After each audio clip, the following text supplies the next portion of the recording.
Okay, सब खुश हैं? सीरियस होके कैसे खुश हो?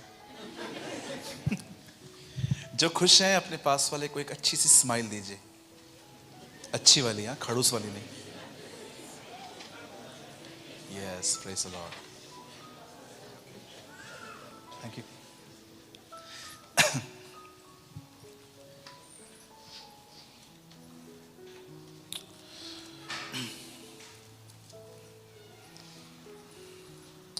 कितने लोगों ने ये वचन सुना है कि प्रभु में सदा?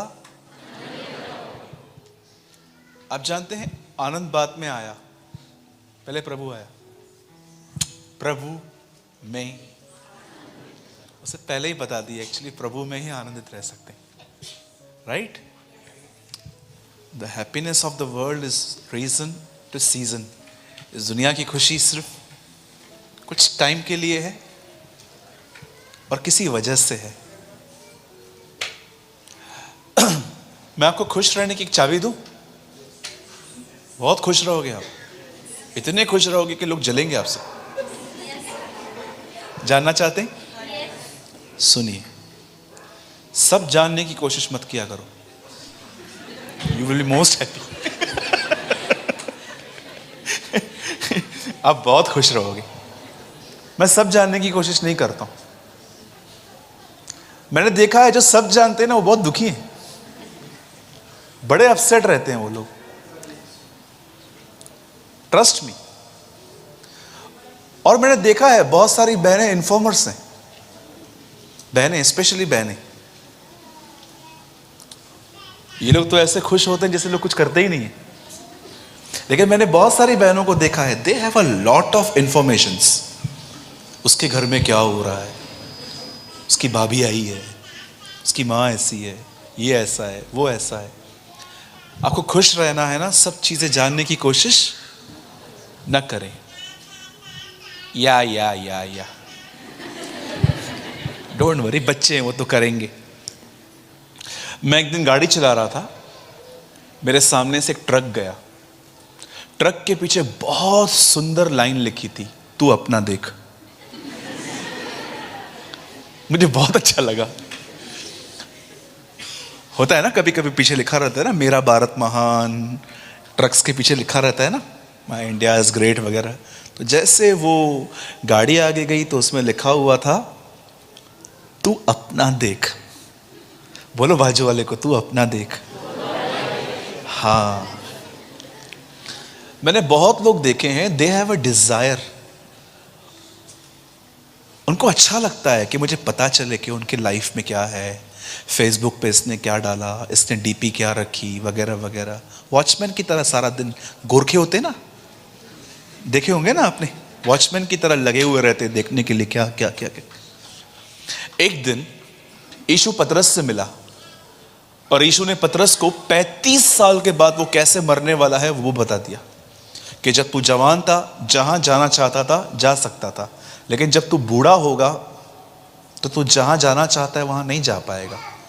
लोग तेरे हाथों को बांध के, एक्चुअली जीसस ने उसको ये बता दिया कि वेटिकन में तू कैसे मरेगा। और बाइबल ऐसा बताती है कि पतरस ने उसे ये नहीं कहा, प्रभु मुझ पे दया करना कि मैं ये मौत सह सकूं। पतरस ने उससे कहा, ठीक है, अब मुझे ये बता, यूहन्ना का क्या होगा। कुछ लोग है ना, अगर आप दुखी हो ना तो उनको मालूम है क्या लगता है कि आप भी उनके साथ दुखी होने चाहिए। फिर दूसरे की खुशी उनसे बर्दाश्त नहीं होती है कि मैं दुखी हूं, आप कैसे खुश हो। सोचो, आप जितनी मैरिड बहनें हैं, अगर आप बहुत दुखी हो और आपका पति हंस हंस के किससे बात कर रहा है, आप उसको कैसे देखते हो? It's a tragedy. हम चाहते हैं कि अगर हम दुखी हैं तो हमारे साथ ये भी दुखी हो। आप ये क्यों लर्न नहीं करते कि वो खुश कैसे? Tell me. आप बहुत खुश रह सकते हो अपने लाइफ में, एक डिफरेंट पर्सन बन सकते हो। Just change your focus. Saul ये सोच के लड़ने नहीं गया कि मैं जाऊंगा तो मैं गोलियत से बचूंगा कैसे, लेकिन जब दाऊद लड़ने गया तो दाऊद ये सोच के गया, गोलियत खुदा से कैसे बचेगा। किसी के फोकस ने उसे कितना चेंज कर दिया। एलिया कहता है, एलिशा कहता है एलिया से, मुझे तेरा अभिषेक चाहिए, दुगना, डबल अनॉइंटिंग। जानते हो एलिया उसे क्या बोलता है? इट्स हार्ड, ये तो कठिन चीज है लेकिन पॉसिबल हो सकती है। एक काम कर, व्हेन आई टेकन अप, मैं जब उठाया जाऊं मुझे देख लेना। अब जानते हो अभिषेक पाने से पहले एलिया ने उसे यह सिखाया, फोकस ऊपर रख। रीड इट, पढ़िए, मैं कोई डिफरेंट बातें नहीं बता रहा हूं, मैं वही बातें बता रहा हूं जो परमेश्वर के वचनों में लिखी गई हैं, सिर्फ मैंने राइट एंगल से पढ़ी है। आज लोग जानते हैं अभिषेक कैसे पाना चाहते हैं? हाथ रख दो। मैंने किसी को बोला हाथ रखूं, पैर रखूं, पूरा आ जाऊं, कुछ नहीं होगा, कुछ नहीं होगा। मैं एक दिन पंजाब में था, लोग मेरे पैर पड़ रहे थे। किसके पैर पड़ रहे हो? पैर पड़ रहे थे। मैं समझ गया ये लोग प्रभु को नहीं जानते। पतरस के सामने जब कुरनेलियुस गिर गया तो पतरस ने उसको हाथ नहीं रखा, आयुष्मान भव। पतरस ने उसको बोला, उठ, क्या कर रहा है ये, मैं भी तेरे समान हूं। 95 की एज में यूहन्ना ये गलतियां कर रहा था, स्वर्गदूत के सामने झुक गया और स्वर्गदूत उसको कहता है, क्या कर रहा है, मैं भी तेरे समान परमेश्वर की आज्ञाओं को मानता हूं। लिफ्ट अप, परमेश्वर के सामने झुको, उसको कहता है। आपको किसी इंसान के सामने झुकने की जरूरत नहीं है, सिर्फ एक बात याद रखो, आपको एक ही के सामने झुकने की जरूरत है, परमेश्वर, ओनली गॉड।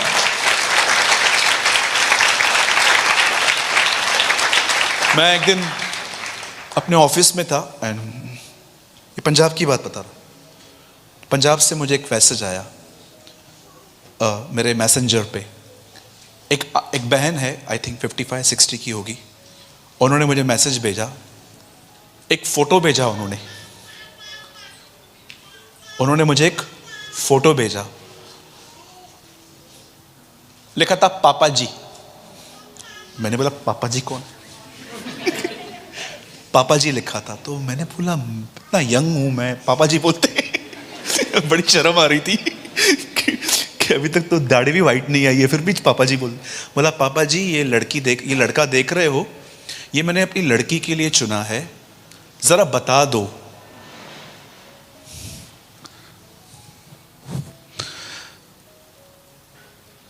खुदा बदला है, मन नहीं बदला है। I was really upset. आप जानते हो मैं कभी भी किसको नहीं कहता हूं इससे शादी कर, इससे शादी कर, इससे मैरिज कर, उससे मैरिज कर। खुदा आपका दुश्मन बन जाएगा अगर आपने ये बातें की तो। अगर आपने लोगों से डिसीजंस देना स्टार्ट किए। मैं हमेशा लोगों से कहता हूं, मैं आपको सलाह देता हूं, उस सलाह को प्रभु के सामने रखो। अगर आपको शांति महसूस हो तो आगे बढ़ो, नहीं तो जानते क्या होगा, ये लड़ाई झगड़े करके आपके घर में आके बैठ जाएंगे। आपने कहा था। और याद रखना, people are so smart in these days, लोग इन दिनों में बड़े सयाने हैं। सक्सेस होने के बाद आए या ना आए, लेकिन फेल होने के बाद जरूर आपके पास आएंगे। सो कभी भी किसी को भी परमेश्वर की मर्जी मत बताओ, आप इससे करो। मैंने देखा है बहुत लोग जो है ना, वो सीधा बोल देते हैं, इससे करो, उससे करो, इससे मैरिज करो, उससे मैरिज करो। अब परमेश्वर, जरा सोचिए। एक दिन मैं गुरदासपुर में था, मैं पंजाब, आई थिंक नवाशहर, बटाला 5-6 बार मैं आया हूँ। चंडीगढ़ में मेरे ब्रदर हैं, यहाँ पर याबेस आए हैं चंडीगढ़ से, या हम साथ में सेवा करते हैं वहाँ पर, सेक्टर 44, राइट ब्रदर? हम लोग वहाँ पर साथ में मिनिस्ट्री करते हैं। मैं एक बार गुरदासपुर में था, एक बंदा आया, उससे मेरे पॉकेट में 2000 का नोट डाल के बोला, पास्टर जी प्रोफेसी तो कर दो। मैंने बोला किस तरह की प्रोफेसी? वीजा अप्लाई किया है मैंने उसको बोला तू अमृतसर के आगे कभी नहीं जाएगा। ऐसी सोच, प्रोफेसी खरीदी जाती है? पतरस में लिखा है भक्त जन पवित्र आत्मा की प्रेरणा से बोलता है। और आजकल की प्रोफेसीज देखिए क्या है, ये मिलेगा, वो मिलेगा, ये मिलेगा। आप जानते हो बाइबल के प्रॉफिट्स क्या बोलते थे? समय करीब है, जीवन ठीक करो। अगर आप बाइबल के प्रॉफिट्स को देखो और आज के प्रॉफिट्स को देखो तो आजकल के बहुत सारे जो प्रॉफिट्स हैं ना, आप देखो वो सेलर्स हैं। बोलो सेलर्स। हाँ, 3 रुपए का ऑयल 300 रुपए में। मेरे को एक आदमी ने कहा चंडीगढ़ में अनॉइंटेड साबुन भी है। मैंने कहा क्या होगा उससे, सफेद बाल काले हो जाएंगे?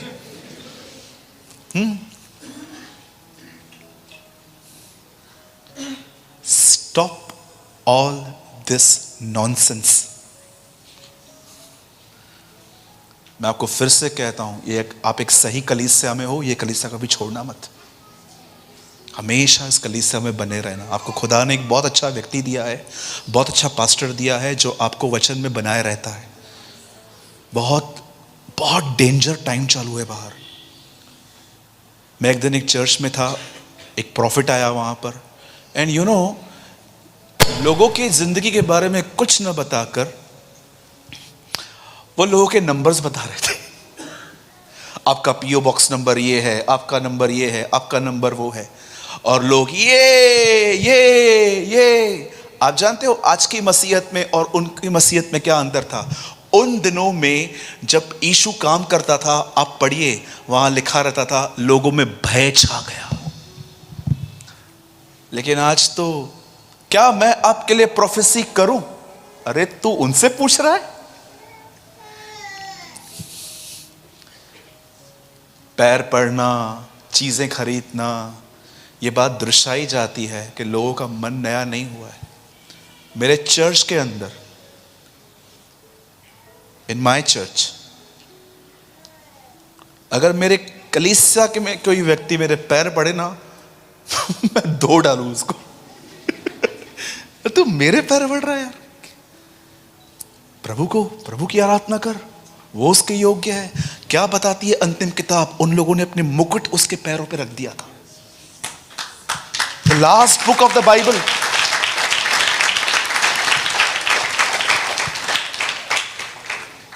कई लोग बोलते हैं ब्रदर आप इतना बोल्डली क्यों प्रेच करते हो? मैं उनको बोलता हूं देखो दोबारा तो बुलाने वाले हैं नहीं। इससे अच्छा है सब बोल के निकल जाओ। लेकिन आपके पास्टर अच्छे हैं इसमें। आप जानते हैं फॉल्स प्रॉफिट की एक सबसे बड़ी निशानी क्या होती है?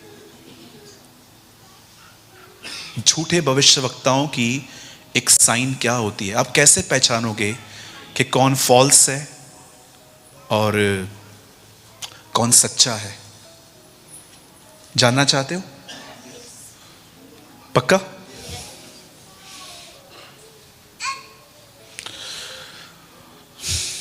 आई डोंट नो आप में से कितने लोग समझ पाएंगे इस चीज को। एक सच्चे वक्ता की पहचान दो चीजों में होती है। फर्स्ट, वो आपसे कभी पैसा नहीं मांगेगा। सेकंड, उनका बहनों से व्यवहार बहुत प्योर रहता है, सो प्योर, आप सोच भी नहीं सकते हो कितना प्योर।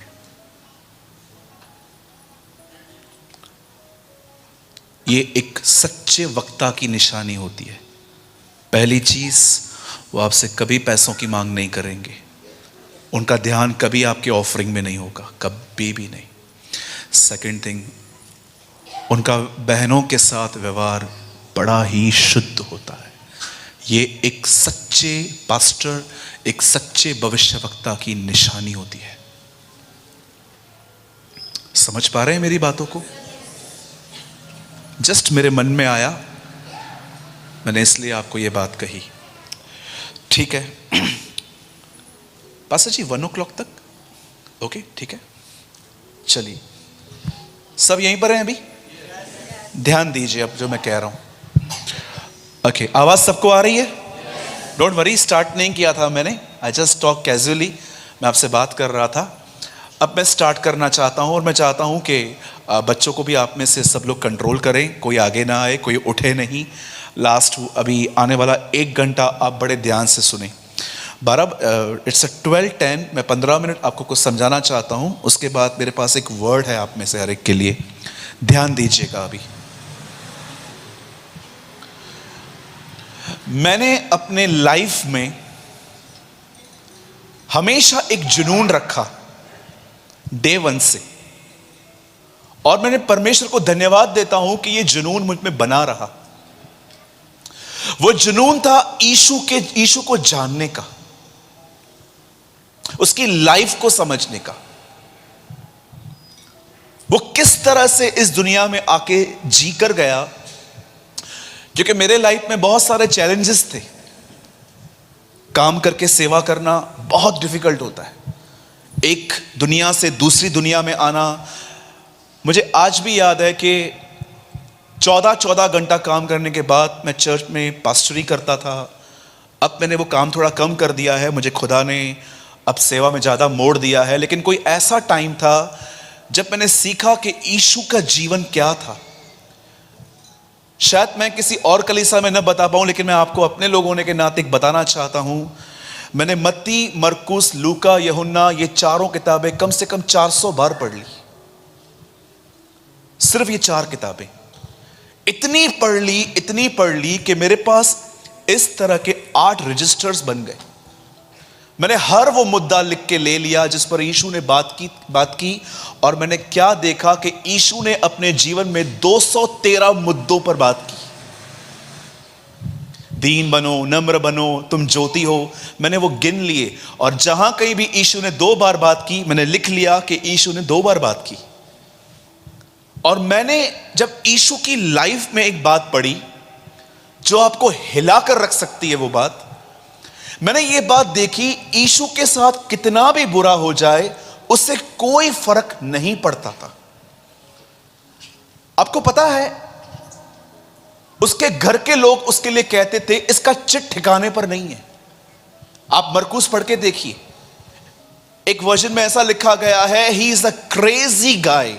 ये थोड़ा पागल सा है, क्योंकि यीशु 30 साल के बाद अपने घर पे नहीं लौटा था, वो ट्रैवलर प्रीचर था।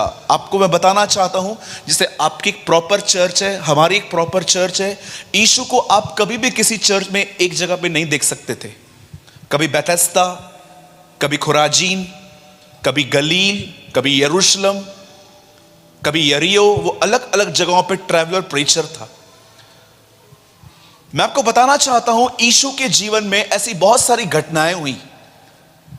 उसके परिवार ने उसके लिए ऐसा कहा, उसके चेले उसका मजाक उड़ाते थे। एक दिन यीशु को पथराव किया जाना था, यीशु वहां से चला गया, और कुछ टाइम के बाद यीशु फिर से कहता है वहां जाना है, और थोमा कहता है चलो मरने वालों के साथ मरने चले। वहां से भाग के आए हैं, वापस वहां लेके जा रहा है। लेकिन यीशु को इससे कोई फर्क नहीं पड़ा। उसे पता था कि वो चंद सिक्कों में बेच दिया जाएगा, पर उसे इस बात का फर्क नहीं पड़ा। एक व्यक्ति ने उससे कमिटमेंट की कि मैं हमेशा तेरे साथ रहूंगा, लेकिन उसने उसका इनकार किया, इससे भी उसको फर्क नहीं पड़ा। मैंने अमेजिंग थिंग ये देखी यीशु के जीवन में, उसकी मिनिस्ट्री, जानते हैं उसकी सेवकाई में सबसे अमेजिंग क्या बात देखी? मुझे नहीं पता है कि आप में से कितनों को नोटिस किया। सबसे ऑसम चीज थी उसकी स्थिरता, उसका स्थिर रहना। आज देखिए कितनी प्रॉब्लम्स हमें ड्राइव कर देती हैं, हमारा माइंड डिस्टर्ब हो जाता है। लेकिन कभी आपने नोटिस किया यीशु अपने दिनों में कितना स्थिर था? पर मैंने एक जगह बाइबल में ढूंढ ली आखिर कि जब वो यीशु के साथ हुआ उसे फर्क पड़ा। ये क्यों हुआ? मैं आप में से बताना चाहता हूं, बाइबल ऐसा बताती है, एक रात उसे पकड़ा गया, वो अरेस्ट हुआ, और अरेस्ट होने के बाद वचन ऐसा कहता है कि उसे एक जगह पे रखा गया। इब्रानी में कुछ किल्यापूस कुछ लिखा गया है, वहां पर एक प्लेस पे वहां पर लिखा गया जहां पर उसके कपड़े उतार के उसका ड्रेस चेंज किया गया, उस पे थूका गया, उसे सरकंडे मारे गए, बहुत कुछ उसके साथ बुरा हुआ। और मैं आपको बताना चाहता हूं, उससे पहले यीशु ने कई बार यह प्रार्थना की, हे पिता ये प्याला हट जाए। मैंने किसी व्यक्ति से पूछा जब यीशु ये कह रहा था कि ये प्याला हट जाए तो उसका अर्थ क्या है, तो उस व्यक्ति ने मुझे बताया कि यीशु एक्चुअली ये कह रहा था कि मुझे क्रॉस पे नहीं मरना है। मैं आप में से एक बात हर एक से पूछना चाहता हूं, शद्रक मेशक अबेदनगो उसके दास बड़ाई करते करते उसके लिए मरने को तैयार थे। क्या आपको लगता है उनका खुदा इतना कमजोर होगा? आज से बहुत साल पहले एक बहन को कुछ लोगों ने पकड़ा और कहा, बोल सीजर इज अवर किंग, केसर हमारा राजा है। उससे बोला, नहीं, जीसस इज माय लॉर्ड, यीशु मेरा प्रभु है। उन्होंने बोला, नहीं, अगर तुझे रोम में रहना है तो तुझे सीजर को एक्सेप्ट करना पड़ेगा, लाइफ में केसर को लेना पड़ेगा। आप जानते हो ना, केसर उनका सबसे बड़ा राजा होता है। उन दिनों में सिक्कों पे भी केसर होता था, जो यीशु ने कहा जो केसर का है वो केसर को दो, जो प्रभु का है जो प्रभु को दे दो। उस बहन को समुंदर में लेके गए और शाम को वहां पर खड़ा कर दिया उसको, यहां तक पानी आ गया था। उन्होंने उसको बोला, लास्ट चांस दे रहा हूं मैं, बोल सीजर इज अवर किंग। उससे बोला, नो, यीशु मेरा प्रभु है। उस बहन को मार डाला गया। मैं आप में से हर एक को बताना चाहता हूं, बहुत ध्यान दीजिएगा इस बात पे। बाइबल ऐसा बताती है, जब यीशु अरेस्ट हुआ और उससे पहले उसे प्रार्थना की थी। मैं आप में से हर एक को बताना चाहता हूं, आज जब यीशु गसमनी में यह कह रहा था, हे पिता ये प्याला हटा, फिर भी मेरी नहीं तेरी इच्छा पूरी हो। मैं हमेशा जब बाइबल को परचेस करता हूं ना, कहां से भी, तो मैं ऐसी बाइबल को परचेस करता हूं जहां पर लिखने के बाद भी 2-3 इंच खाली छोड़ा गया हो। फिर मैं वहां पर नोट्स बना लेता हूं अपने छोटे से। मैंने अपने पास एक बाइबल, मेरे पास एक बाइबल है जिसमें मैंने नोट्स लिखे और मैंने इस वचन के बाजू में ऐसा लिखा, यीशु ये कह रहा था, पिता मैं 1000 बार तेरे लिए मरने को तैयार हूं, पर मैं 6 घंटे तुझसे अलग होने के लिए तैयार नहीं हूं। That's he pray। वो जानता था कि जब वो क्रूज पे चढ़ेगा सारे संसार के पाप उसके ऊपर आ जाएंगे और वही पिता जिसने उसको प्रिय पुत्र कहा था वही उसको छोड़ देगा। वो ये प्रे कर रहा था, पिता मैं तैयार हूं, गालियां, थूके, मार, कीले, कोई बड़ी बात नहीं है, मैं 1000 बार तेरे लिए मर ना सकता हूं, पर क्या कोई ऐसा रास्ता है कि मैं मरूं भी और तुझसे अलग ना हूं। और बाइबल ऐसा बताती है, जब वो क्रूज पे गया उससे पहली चीज वहां पर क्या कही, हे परमेश्वर, हे परमेश्वर, नॉट पिता, हे परमेश्वर तूने मुझे क्यों छोड़ दिया। आप जानते हैं पूरी लाइफ में उसे अगर किस बात पे फर्क पड़ा तो एक बात पे पड़ा, जब वो खुदा से अलग हुआ। मैं आप में से हर एक से एक बात पूछना चाहता हूं, यहां पर जितने भी लोग बैठे हैं, मैं आप में से हर एक से पूछना चाहता हूं, आपका परमेश्वर के साथ किस तरह का संबंध है। बहुत सारे लोगों का संबंध पास्टर से अच्छा रहता है, कलीसिया के लोगों से अच्छा रहता है, पर आज सवाल यह है, आपका खुदा के साथ कैसा संबंध है। मैंने कुछ समय पहले एक वीडियो डाला था यूट्यूब पे, संबंध सहभागिता की मांग करता है। अगर जिस संबंध में, हमारे बॉम्बे की कलीसिया हमेशा ऐसे पूरी होती है लास्ट में, पिता का प्रेम, हमारे प्रभु यीशु मसीह का अनुग्रह और पवित्र आत्मा की सहभागिता। मैं आपसे पूछना चाहता हूं, क्या आपकी परमेश्वर के साथ सहभागिता है। आप में से कितने लोगों ने इस अमेजिंग मिनिस्ट्री को देखा, जब यीशु सामरी स्त्री से मिला तो वो उसे कहता है, मेरे पास एक जल है तुझे देने के लिए। जब वो जकई से मिला तो वो उसे कहता है, तेरे घर में उद्धार आया है। आप जानते हो यीशु के पास लोगों के लिए बने हुए नोट्स नहीं होते थे जैसे हमारे पास ये नोट्स हैं। उसके पास हर व्यक्ति के लिए खुदा से रहमा होता था। अगर आप उसके सामने खड़े हो जाओ तो वो आपको वो नोट्स नहीं खोलेगा, वो जान लेगा उसी समय कि पिता आपके लिए क्या बोलना चाह रहा है। That's relationship. कितने लोग हैं, मैं आपसे एक सवाल पूछना चाहता हूं, यहां पर कितने लोग हैं जिनको यह महसूस होता है कि आप खुदा से ज्यादा आज भी लोगों से ही बातें करते रहते हो। होल डे चप्पड़ चप्पड़ चप्पड़ चप्पड़ चप्पड़ चप्पड़। टेल मी, बहुत सारे सेवक इन दिनों में पाप की वजह से नहीं, अधिक सेवा करने की वजह से बैकस्लाइड हो गए। ट्रस्ट मी, बॉम्बे की बात बता रहा हूं मैं। उसके घर में, इस चर्च में, उस चर्च में, इधर जाएंगे उधर जाएंगे, घोड़े पे घूमते रहते हैं। एक दिन प्रभु तुमसे घोड़ा ही खींच लेगा। Trust me.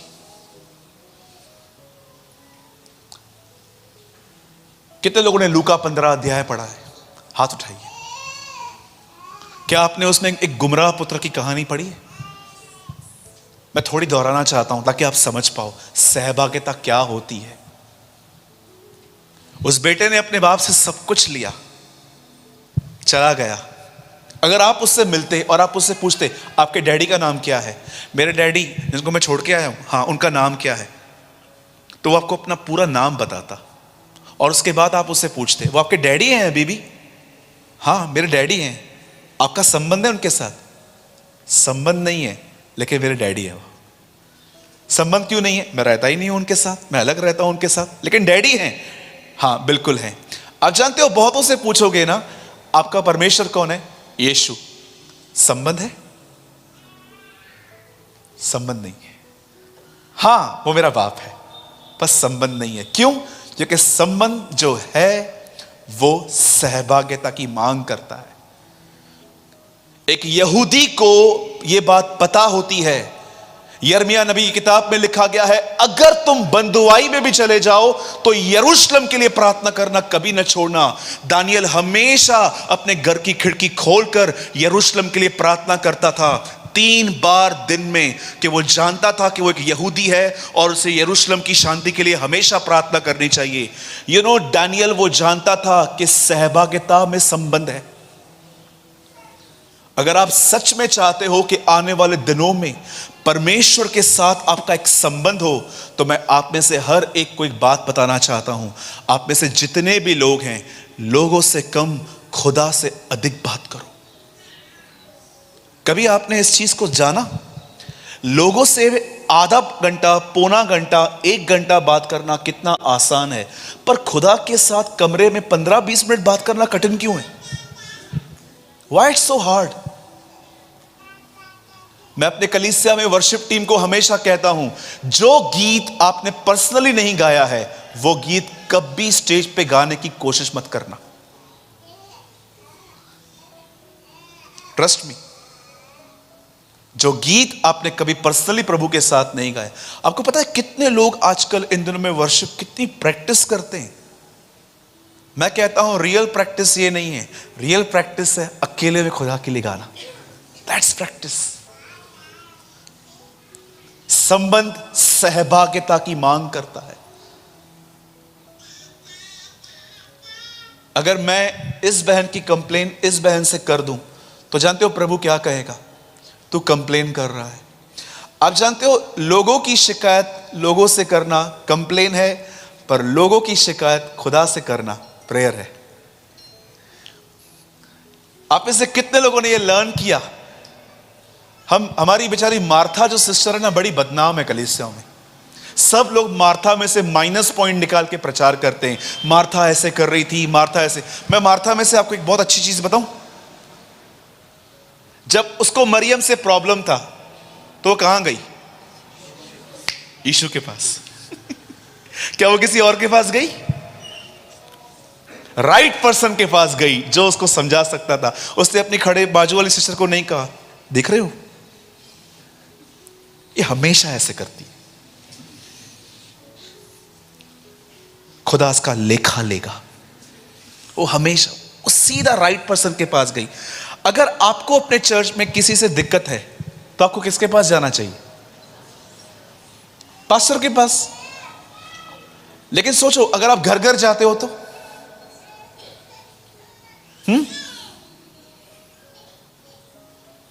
एक दिन मैंने अपनी कलीसियाओं में अपनी बहनों को जानते कैसे परखा? एक नई बहन को मैंने आगे बुलाया और मैंने कहा आप सब प्रे करो। और जब वो प्रे करने लग गई, सब पुरानी पुरानी बहनें,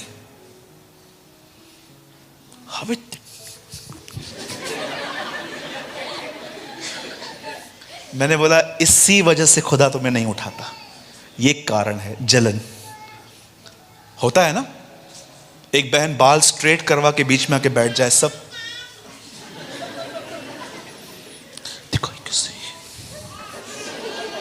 पास्टर कुछ बोल भी नहीं रहा है। जब यीशु बहुत छोटे थे ना, मैं एबी की, जैसे पास्टर जी का लड़का है एबी, जब यीशु इतना छोटा था ना, बहुत छोटा, एक्चुअली सिर्फ 8 दिन का था। आप में से कितने लोग ये बात जानते हैं, किसी ने यीशु के लिए भी भविष्यवाणी की थी? Do you know?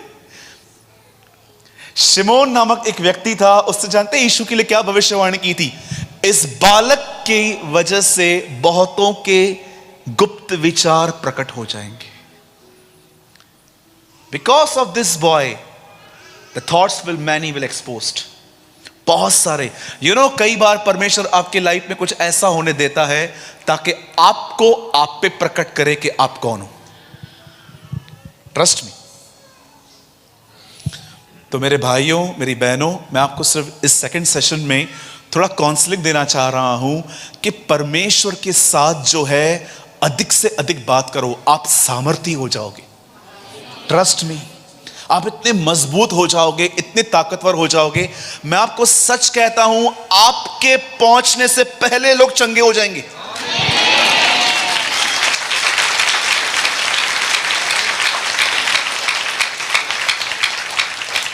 हमारे बॉम्बे में एक ग्राउंड है जिसका नाम है बीकेसी, बांद्रा कुर्ला कॉम्प्लेक्स। 2004 में बेनी हिन पास्टर जी वहां पर आए हुए थे। 3 दिन का क्रूसेड था। चौथे दिन एक औरत पहुंची थी, उसके पति के पूरे बदन पे फोड़ियां थी। जब चौथे दिन वो वहां पर आई, लोग तंबू बांध रहे थे और उसने पूछा आज मीटिंग नहीं है? बोला कल पूरी हो गई। तो जानते उस बहन ने क्या किया? अपने पति को नीचे उतारा, उस जमीन पे रखा, उसका पति चंगा हो गया। और मैं आपको बताना चाहता हूं, जब ये बात बेनिहिन को पता चली, बेनिहिन ने कहा मैं वहां से चला गया था पर परमेश्वर की सामर्थ वहीं थी। The power of God was there. मैं आपको सच कहता हूं, आप बिलीव करें या न करें, अगर आप एक ऐसे व्यक्ति हैं जो खुदा से अधिक बातें करते हैं, जिस कमरे में आप प्रार्थना करते हैं ना, उस कमरे में आने से लोग चंगे हो जाएंगे, सिर्फ व्यक्ति से। कैथरीन कुलमिन सिर्फ खड़े होकर ऐसा कहती थी, स्वामी यही है, मास्टर इज हियर। लोग पहिएदार कुर्सियों पे से खड़े हो जाते थे। ट्रस्ट मी, कोई उसके 12 फीट नजदीक नहीं आ पाता था। जो उसके 12 फीट की नजदीकी में आता था वो चंगा हो जाता था, क्योंकि ये बात थी उसमें। वो हमेशा एक बात कहती थी, ध्यान से सुनिएगा, चाबी है इसमें। वो हमेशा कहती थी, इससे पहले कि मैं यीशु के लिए कुछ बताऊं, मैं 1000 बार मरती हूं। Trust me, I died 1000 times before I preach Jesus. एक चीज में मरने के लिए कहूं, मरेंगे? हां, आज से सेलफोन कम यूज करो, छोड़ो बॉयफ्रेंड को, देखो आप गर्लफ्रेंड छोड़ोगे? सब दानियल बनना चाहते हैं, सिंहों की मांग में जाने के लिए कोई तैयार नहीं है। सबको मूसा बनना है, इजरायलियों को संभालने के लिए कोई तैयार नहीं है। सबको यीशु की तरह बनना है, क्रूज पे चढ़ने के लिए कोई तैयार नहीं है। We need shortcuts. कभी कभी आपने देखा होगा, किसी जिम के बाहर लोग ऐसे पुतला लगाते हैं। ऐसा आपने देखा है कभी जिम के बाहर कि आ जाओ यहां पर और हम आपको बना देंगे? ये ऑटोमेटिकली नहीं होता। शॉर्टकट्स बंद कीजिए, हाथ रख दो, पैर रख दो, पूरे आ जाओ, कुछ नहीं होगा। अनॉइंटिंग को ढूंढना पड़ता है, अभिषेक को खोजना पड़ता है। यीशु के पीछे ये कबूतर ऐसे ही यर्दन पे नहीं आया, 30 साल वो पिता के साथ बना रहा था। याद रखिएगा, अगर आप अपने पास्टर की कोई चीज लर्न करना चाहते हैं तो एक चीज लर्न करो कि उनके ऊपर वह अभिषेक कैसे आया। एलिशा एलिया के पीछे नहीं था, एलिशा एलिया के अभिषेक के पीछे था। I want this type of anointing. मुझे कई लोग बोलते हैं brother I am your fan. मैंने बोलता हूं ये फैन पड़ा है, ले जा, ये फैन ले जा। चल, क्या होगा किसका फैन बन के, क्या करोगे?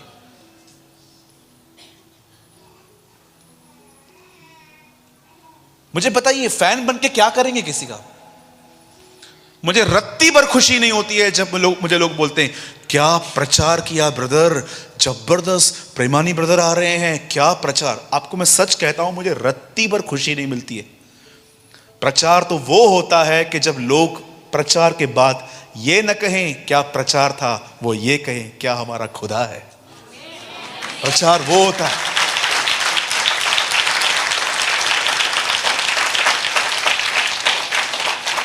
मैं आपको सच कहता हूं, इन दिनों में एक नया वर्ड आया है, I am your fan. Fan पे चढ़ जाओ, कुछ नहीं होगा। फैन बना के फैन बनो, ये बनो वो बनो, कुछ नहीं होगा। जानने की कोशिश करो उस व्यक्ति के पास ये चीज कहां से आई, कितनी देर वो दुआएं करते हैं, कितने देर वो प्रेयर में रहते हैं। किसी के डिवोशन को समझने की कोशिश कीजिए। मैं आपको एक सत्य घटना बताता हूं, बड़े ध्यान से सुनिएगा। मेरे कलीसिया में 2 भाई हैं, उन दोनों ने सेम डे पे बैप्टिज्म लिया था मुझसे। आज उनको मेरे कलीसिया में 6 साल हो गए हैं। एक को मैंने इतनी जबरदस्त ग्रो करते हुए देखा है कि प्रभु ने मुझे लीड किया कि मैं इसको चर्च की कोई जिम्मेदारी सौंपूं। लेकिन एक आज भी मूर्खता के काम करते रहता है। जब मैं प्रभु से कभी कभी पूछता हूं, प्रभु इन लोगों ने सेम डे पर बैप्टिज्म लिया, सेम डे पर क्रिश्चियन जर्नी स्टार्ट की, ये इतना आगे ये इतना पीछे क्यों? तब मुझे खुदा कई बार कहता है, तू जानता है ये आगे क्यों है? क्योंकि इसने मुझे समझने के लिए छोटे छोटे निर्णय लिए। खाना कम कर दिया, नींद 1 घंटा कम कर दी, बोलना उसने कम कर दिया। कभी कभी आपने देखा है लोग खाते कैसे? ओ वाह वाह वाह, मैंने देखा है कई बार लोग ऐसा खाते हैं कि महीने भर मिलने वाला ही नहीं है। हाँ, एक चावल का पहाड़ बनाएंगे, ऊपर दाल डालेंगे, और लेकर आ और लेकर आ।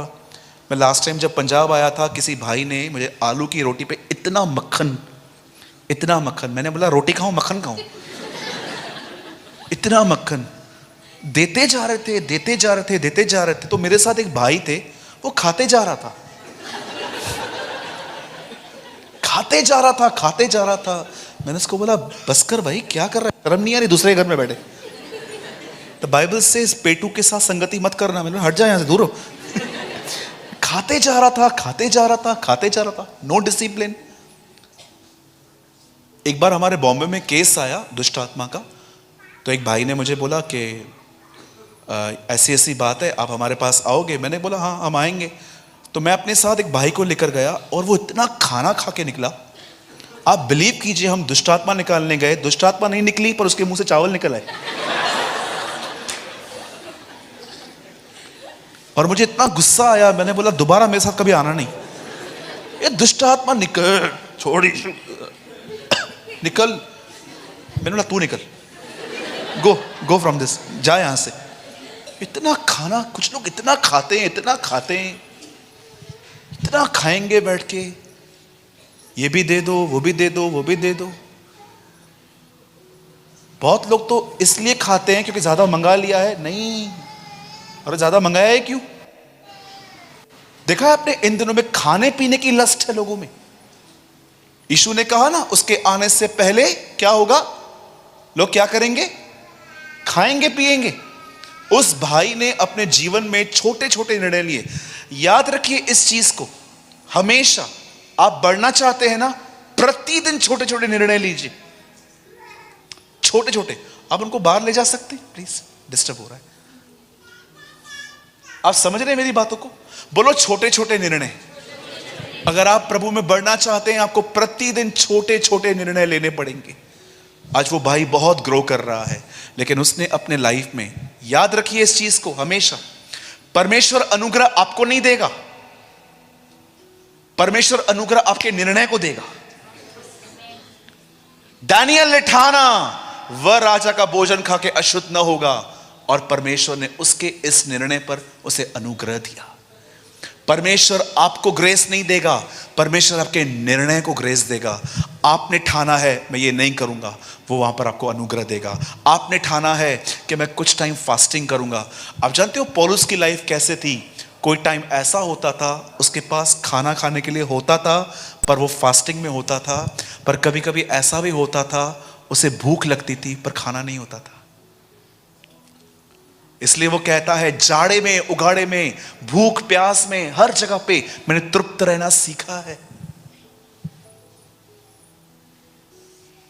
ठीक है, बोलो यीशु मसीह की। लोगों से कम बात कीजिए, खाना भी डिसिप्लिन में खाइए, और हमेशा अपनी आंखें प्योर रखिए। स्पेशली यंग ब्रदर्स, हमेशा अपनी आंखें, हाँ, लड़की को इधर इधर तक देखो, बस इतना काफी है। इधर छोड़ के सब जगह देखते रहते हैं आजकल, और ये लोग अपने आप को मसीह कहते हैं, बेशर्म लोग। शेम ऑन यू अगर कोई ऐसा मसीह है यहां पर जो बहनों को ऊपर से नीचे तक देखता है। मैं तो अभी भी कहता हूं आपको, थोड़ा टाइम बचा है, रिपेंट कर लो। याद रखना, जब इंसान नरक जाएगा ना, तो पहली चीज उसे पता चल जाती है कि वो वहां पर क्यों है। वो धनवान गया, जानते हो वहां से क्या कहता है? मेरे भाइयों को बेच दे ताकि वो मन फिराएं। वो 1 सेकंड में वहां पर समझ गया कि एक्चुअली मैं यहां पर पाप की वजह से। इन अ सेकंड। हमेशा अपनी आंखें क्या रखनी है? मैं चाहता हूं हर भाई बोलिए, बोलिए हमेशा अपनी आंखें शुद्ध रखनी है। आप भी कहिए, यस, आमेन। बोलो यीशु मसीह की। हमारा परमेश्वर महान है, आमीन। वो हमें जीवन जीना सिखाता है। ही नो कि हमारे लिए क्या भला है, क्या अच्छा है। ठीक है, आइए मैं चाहता हूं अब हम वर्ड में आएंगे।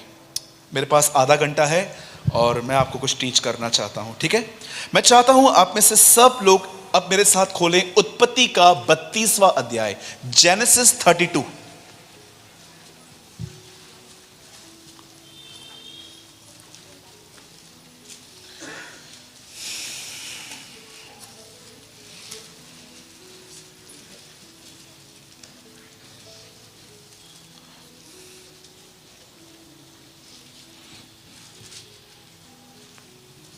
Please open with me genesis 32। उत्पत्ति। कोई उर्दू पढ़ता है यहां? द बुक ऑफ पैदाइश 32। सब ओपन कर लीजिए। ये प्रकाशित वाक्य के बाद आता है। हाँ, वापस चालू करो ना, आएगा ना। आप लोग हंसते नहीं हैं, दुखी हैं? सब खुश है ना? okay.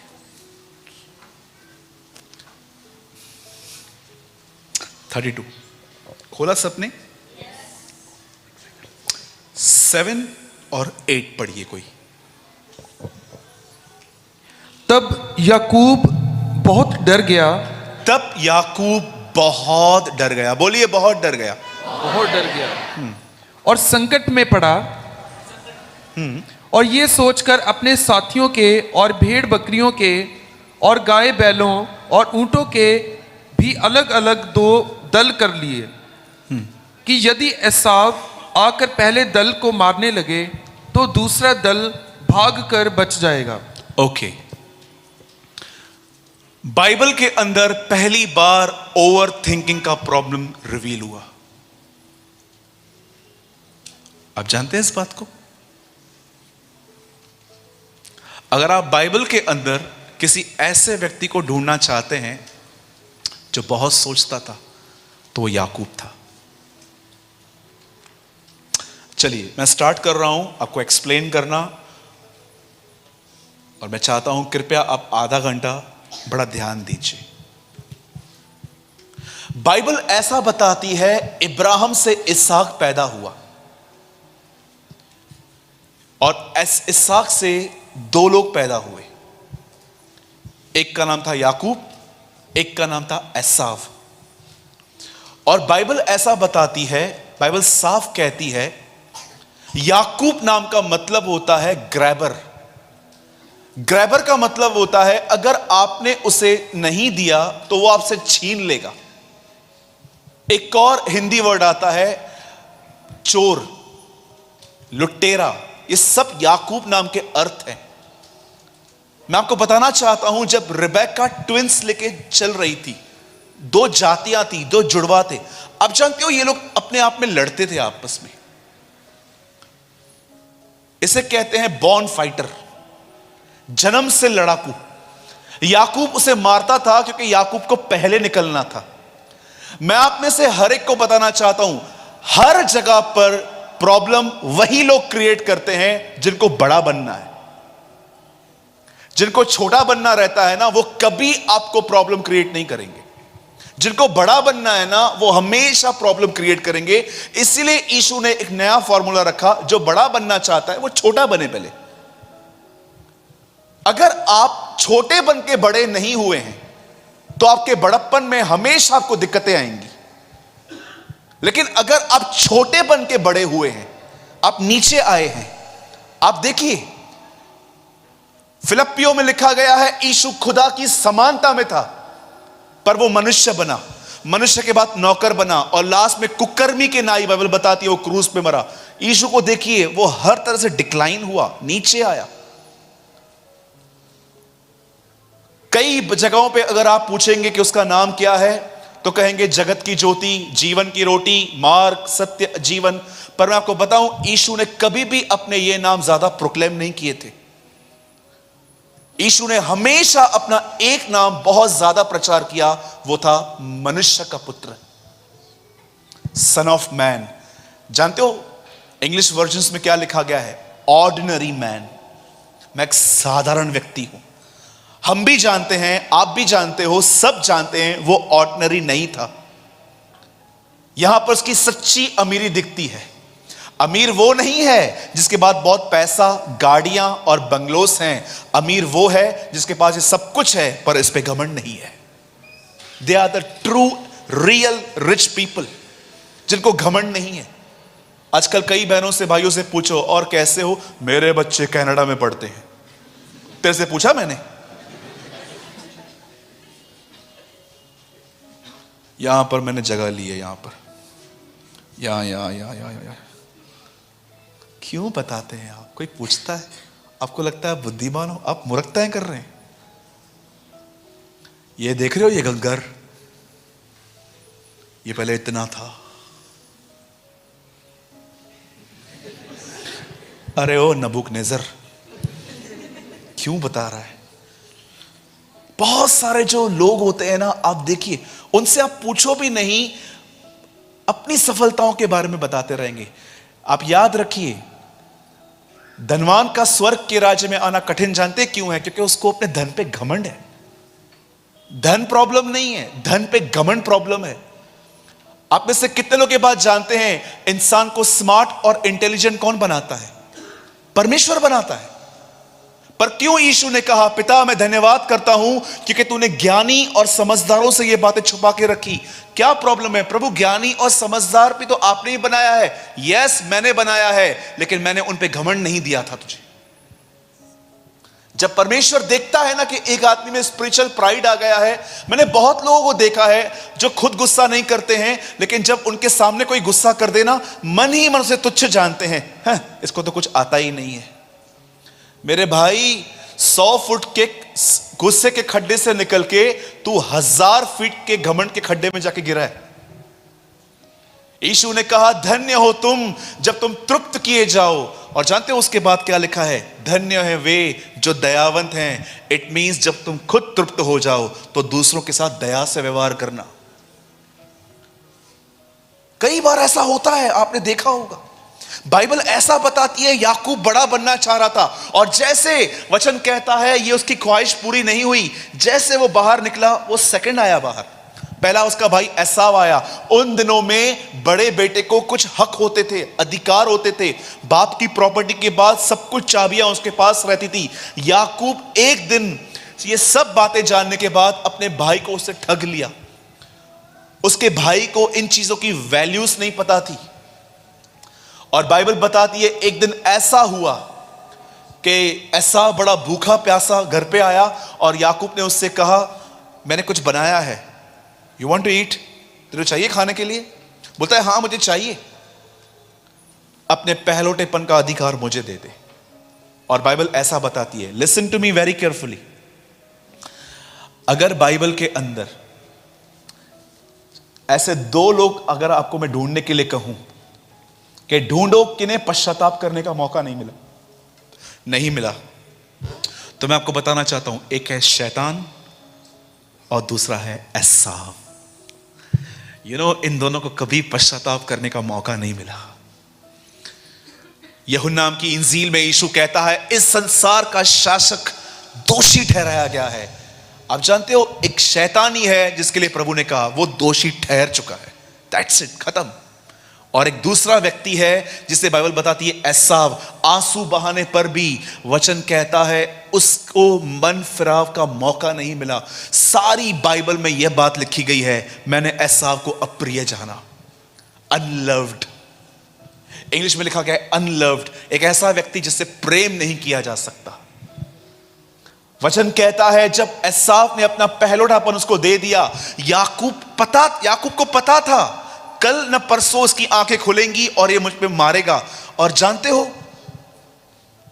इस घर के अंदर इतने कंफ्यूजन हैं। आप देखिए, इसहाक को पसंद है एसाव, रेबेका को पसंद है याकूब। आप जानते हैं, अपने घर के माहौल को खराब करने का सबसे अच्छा तरीका रहता है पक्षपात करना। पक्षपात, पार्शियलिटी। मैंने बहुत सारे घरों में देखा है, पार्शियलिटी बहुत होती है। इवन कलीसियाओं में भी देखा है। अमीर को बहुत अच्छी जगह मिलती है, गरीब सड़ता रहता है। पढ़े लिखे लोग पढ़े लिखों से ही बात करते हैं कलीसिया में, इलिटरेट लोगों से बात नहीं करते। यह बात अभी की नहीं है। याकूब अपनी पत्री में कहता है, कोई तुम्हारे बीच में अच्छे कपड़े पहन के आता है तो बोलते हो चेयर पे बैठो, और कोई गंदे कपड़े पहन के आता है तो बोलते हैं नीचे बैठो। तो क्या तुम पार्शियलिटी नहीं करते? मैं अपने कलीसिया में बहुत बार सबसे पहले उन लोगों से बात नहीं करता जो बहुत ही मेरे साथ फेथफुल और रिच हैं। मैं कई बार अपने कलीसिया में उन लोगों से बात करता हूं जो बेचारे देहात से आते हैं, देहाती, जिन्हें पढ़ना लिखना, जिनको अंगूठा करने के लिए आता है। मैं उनसे जाके मिलता हूं। मुझे कई बार परमेश्वर कहता है इनसे मत मिल, पहले उनसे मिल। सुना है ना आपने इब्राहिम, इसहाक और याकूब का परमेश्वर। कितने लोगों ने यशाया में यह सुना है, अनाथ, विधवाएं और परदेशियों का परमेश्वर, the god of widows, orphans and foreigners. कई बार मैंने देखा है हमारे बॉम्बे में, जब बेचारे बाहर से लोग आते हैं ना, यूपी से, गरीबी में बेचारे जॉब करने के लिए आते हैं, उनके साथ इतना गंदा व्यवहार करते हैं, ठगते हैं। 50 रुपए का वो रिचार्ज करवाने के लिए जाते हैं, उनको 20 रुपए का बैलेंस डाल के उनको बोलते हैं हो गया। याद रखिएगा, अगर कोई आपसे कम लाइफस्टाइल जीता है और अगर आप उसके साथ गलत कर रहे हो, तो मैं आपको बताना चाहता हूं यह आपको भारी पड़ सकता है। याकूब कहता है, जिन लोगों की मजदूरी तुमने रख ली है उनकी दुहाई सेनाओं के प्रभु तक पहुंच गई है। मैं कई बार जब देखता हूं कि मुझसे कोई कम व्यक्ति है जो मुझसे कम लाइफस्टाइल जीता है और वो मुझे ऑफरिंग दे रहा है, आप बिलीव कीजिए वो ऑफरिंग मैं खुद पे खर्च नहीं कर पाता हूं। मैं सोचता हूं प्रभु बेचारे इतने गरीब हैं, उन्होंने मुझे दिया है, मैं चर्च में डाल देता हूं। मैं बोलता हूं नहीं प्रभु, जब ये इतने नीचे गए हैं तो मुझे कितना जाना चाहिए। Trust me. यही रीजन था कि यीशु कई बार विधवाओं की उन ऑफरिंग को प्रेस करता था कि उन्होंने सबसे बढ़कर दिया, पर इन्होंने अपना जो था सब डाल दिया। आप जानते हैं, याकूब जानता था कि प्रॉब्लम होगा, और वो अपने बाप के पास जाके कहता है, पप्पा, यस सन, ब्लेस मी। तू कौन है? मैं एसाव हूं। नहीं, तू याकूब लग रहा है। नो नो नो नो, मैं एसाव हूं। वो भी उन दिनों में धुंधला सा उसको दिखता था, और उसने अपने भाई को चीट किया। अब देखो, बाप को चीट किया। बाप को चीट करने के बाद अब ये आया है अपने मामा लाबान के पास। बोलिए लाबान, मेरे पीछे बोलिए, अगर मैं याकूब हूं तो खुदा मुझे लाबान से भी मिलवाएगा। अगर आप चीटर हो ना, खुदा आपको आपसे बड़े चीटर से मिलवाएगा, क्योंकि प्रभु जानता है कौन कैसे सुधरेगा। ये उसका चीटर था, ये ऐसा था। इसने, अब इस बंदे को किससे प्यार हो गया? बोलो प्यार हो गया। हाँ, इसको एक लड़की से प्यार हो गया, उसका नाम था राहेल, रचन। अपने मामा को बोलता है, मामा, बोलता है क्या हुआ, मुझे तेरी लड़की चाहिए। मामा ने बोला ठीक है 7 साल काम कर। 7 साल लड़की के लिए काम किया। भाइयों, शर्म आनी चाहिए उसको। जॉब करता, कुछ बन जाता। कभी मत करना ये गलतियां, लड़की को पाने के लिए 7 साल। सो फुलिश। 7 साल काम किया। और उसका मामा भी इतना शाना था, मैं आपको बताना चाहता हूं, उसकी शादी मालूम में कभी कराई? रात को। बाइबल की पहली शादी है ये, रात को हुई। रात को इतना मोटा घूंघट लड़की पे डाल के दे दिया। और जब सुबह उठा तो उसने क्या देखा, ये तो कोई और है। ये लिया थी, धुंधली सी दिखती थी। इसे कहते हैं दिखा के हॉलीवुड दिया बॉलीवुड। आपको पता है उसने उसको दिखा के क्या किया? अगले दिन वो हैरान हो गया, मामा ये तूने मेरे साथ क्या कर दिया? मामा बोलता है क्या हुआ, फिर क्या चाहिए? मुझे राहेल चाहिए। और 7 साल काम कर। वहां पर एक बहुत सुंदर लाइन लिखी है, राहेल के प्यार में याकूब को 7 साल भी छोटे लगे। जो यीशु से प्यार करते हैं ना, उनको अनंत जीवन भी छोटा पड़ने वाला है। वो जो हमेशा की जिंदगी है, उनको वो भी छोटी लगेगी जो उससे प्यार करते हैं। अब 7 साल और काम किए। अब जानिए, अब याकूब के पास 2 बीवियां हैं। बोलो 2 बीवियां। मैं भाइयों से कहना चाहता हूं, आपकी एक ही होनी चाहिए। आप चुप रहिएगा, मुझे इनसे कोई कन्फेशन करवाने दो। बोलिए, अपनी अपनी पत्नी से प्रेम करो। देखो निकल रहा है, किसके मुंह से नहीं निकल रहा है? जोर से बोलिए। जो नहीं बोल रहे हैं, कुछ तो खोट है। लिखा है अपनी अपनी पत्नी से प्रेम करो। इसके बाद 2 हैं, 2 वाइफ्स। आप में से कितने लोग ये बात जानते हैं? इस 2 वाइफ में से उसको 12 बच्चे थे। आजकल 1-2 भी बहुत हो जाता है ना। पहले क्रिकेट टीम बनाते थे।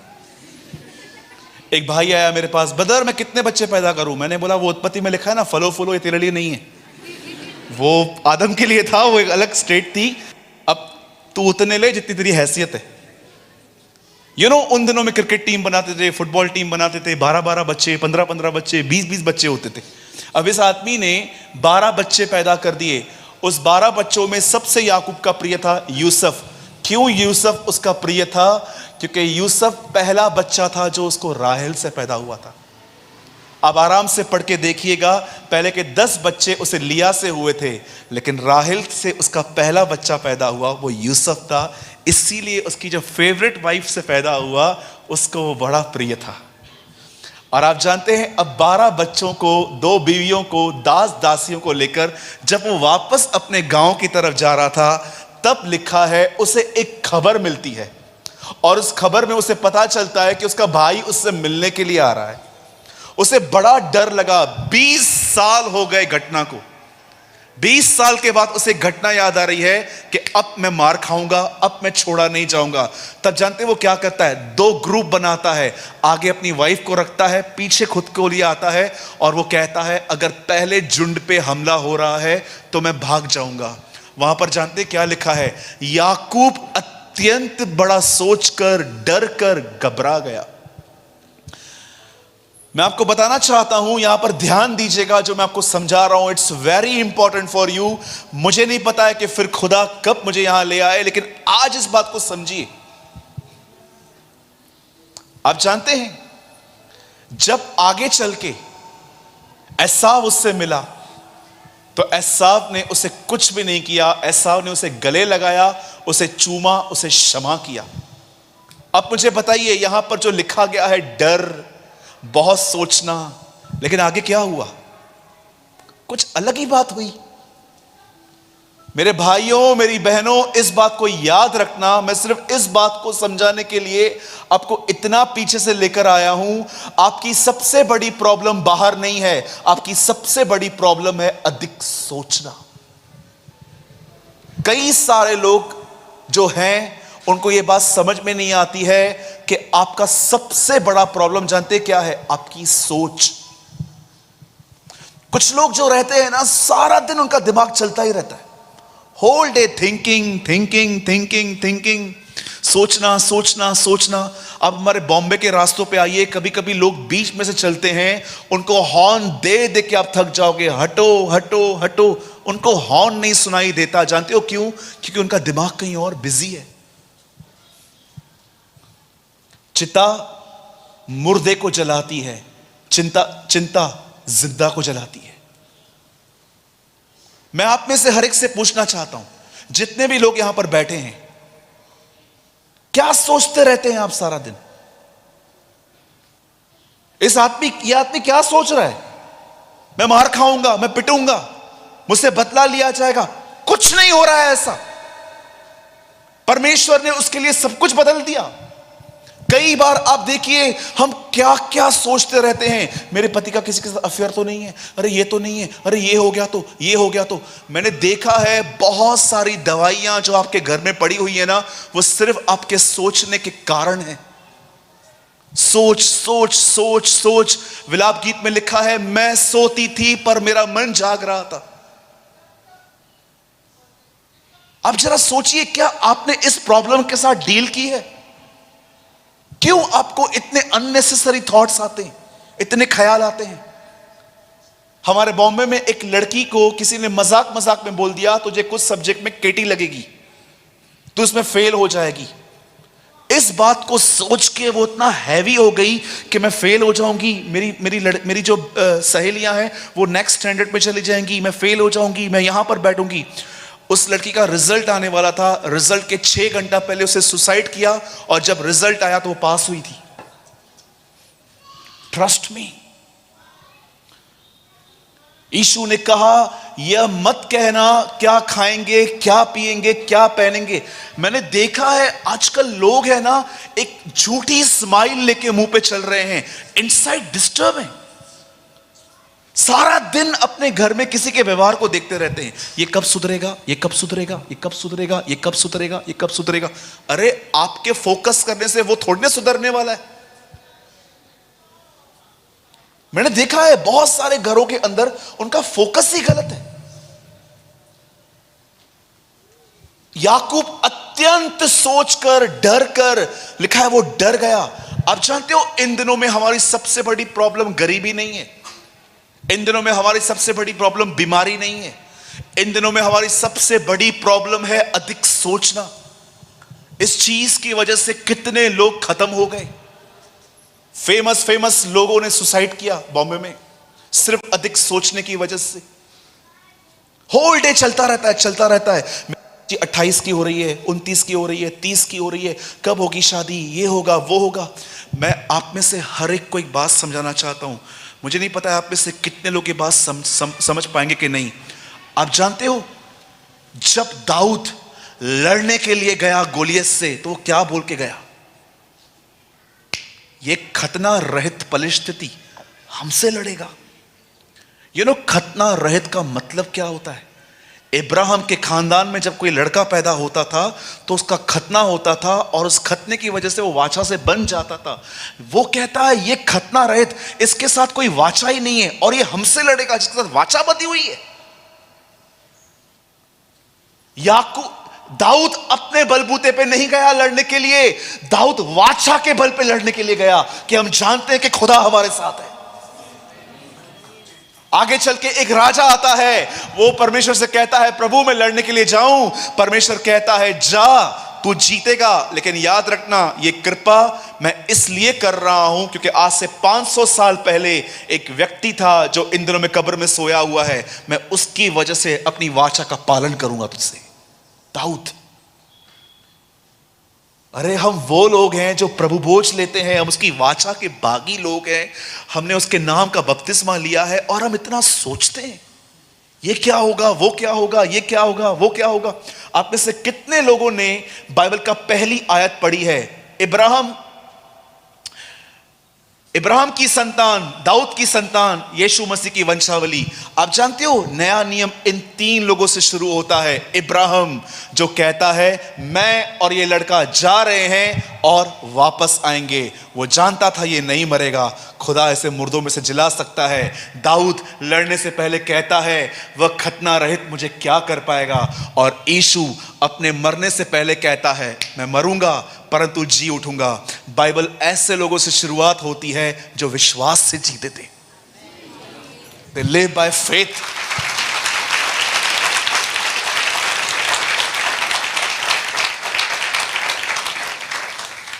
In these days, हर दिन आधा घंटा अलग करो, प्रभु के पैरों पे बैठो, उसको बोलो मैं ये आधा घंटा प्रेयर नहीं करने वाली हूं, न मैं बाइबल पढ़ने वाली हूं। ये आधा घंटा स्पेशल ट्यूशन आपके साथ है। मुझे सिखाइए विश्वास से कैसे जिया जाता है, सीखिए। अदरवाइज आपकी सोच आपको मार देगी। ट्रस्ट में, आपकी सबसे बड़ी प्रॉब्लम बाहर नहीं है, आपकी सबसे बड़ी प्रॉब्लम आपकी सोच है।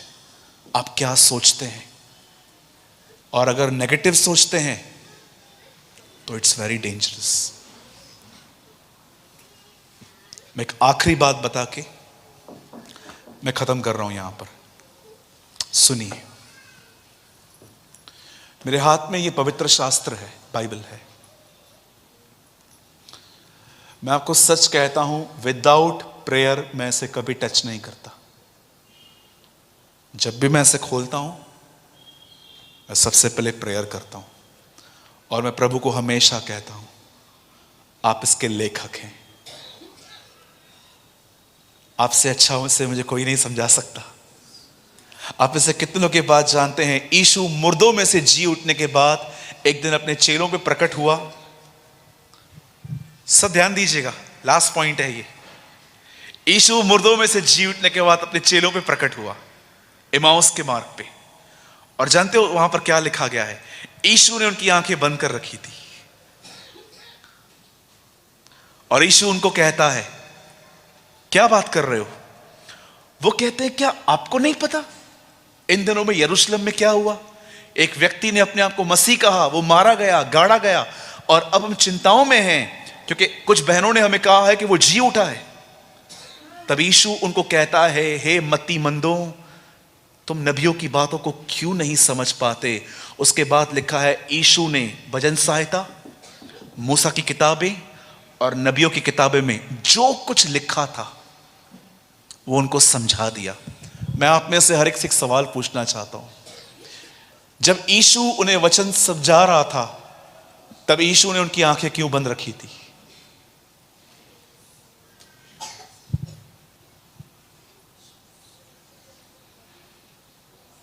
जब यीशु उनको वचन समझा रहा था तब यीशु ने उनकी आंखें क्यों बंद रखी थी? यीशु चाहता था लोग उसे सामने देखने से अधिक उसके वचन में देखें। आपको पता है, अगर इस मंच पे अगर कोई यहां पर खड़े होकर कहे आखिरी रात मैं यीशु से मिला, आप बोलेंगे वाह, प्रेज द लॉर्ड, ये आदमी यीशु से मिला। लेकिन एक दूसरा भाई भी आए और आके कहे मैं कभी यीशु से नहीं मिला हूं, लेकिन जो उसके वचन में लिखा है मैं उसका पालन करता हूं, आपको लगेगा ये इतना आत्मिक नहीं है। जानते यीशु ने थोमा से क्या कहा? तूने मुझे देखकर विश्वास किया, पर धन्य है वह जो बगैर देखे मुझ पे विश्वास करता।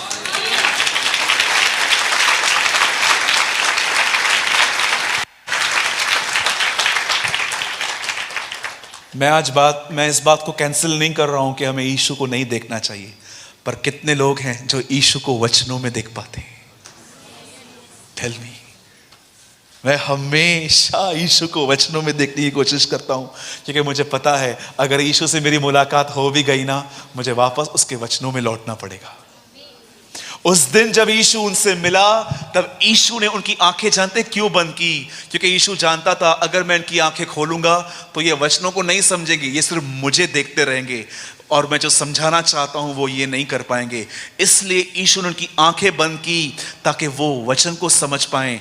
मैं आप में से हर एक को जो इन दिनों में ओवर थिंकिंग के प्रॉब्लम से, अधिक सोचने की तकलीफ से गुजर रहा है, मैं आप में से हर एक को एक सलाह देता हूं।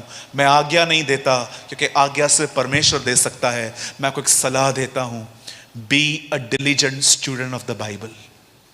बाइबल के एक अच्छे विद्यार्थी बनिए। हर दिन एक क्वालिटी टाइम निकालिए, अपने हाथ में पेपर लीजिए, पेन लीजिए, एक अध्याय पढ़िए और जो कुछ उसमें से आप सीख रहे हैं वो लिखना सीखिए। आपको पता है इन दिनों में बहुत सारे लोग बाइबल नहीं पढ़ते।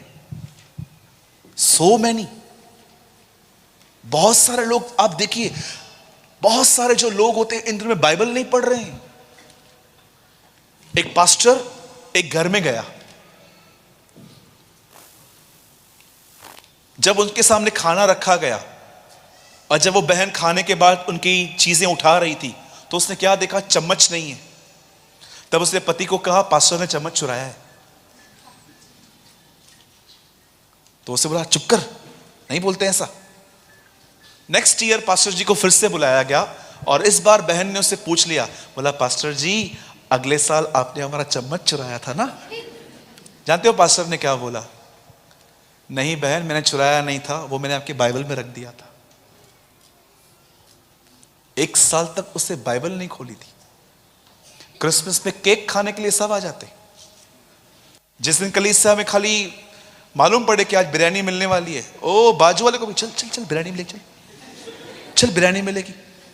परमेश्वर का राज्य खाना पीना नहीं है, परंतु धर्म, मेल मिलाप और परमेश्वर की सामर्थ है।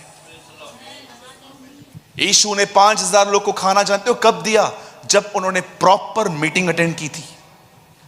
3 दिन वो उनके साथ रहे, तब यीशु ने कहा अब इनके भोजन के लिए परोसो, इनके लिए कुछ करो। बची हुई रोटियां भी उसने उठा ली थी। कोई पूछता है ना बची हुई रोटियां क्यों उठाई? अरे जिसे वो तोड़ता है उसे वो कभी छोड़ता नहीं। जिसे वो तोड़ता है ना उसे कभी वो छोड़ता भी नहीं।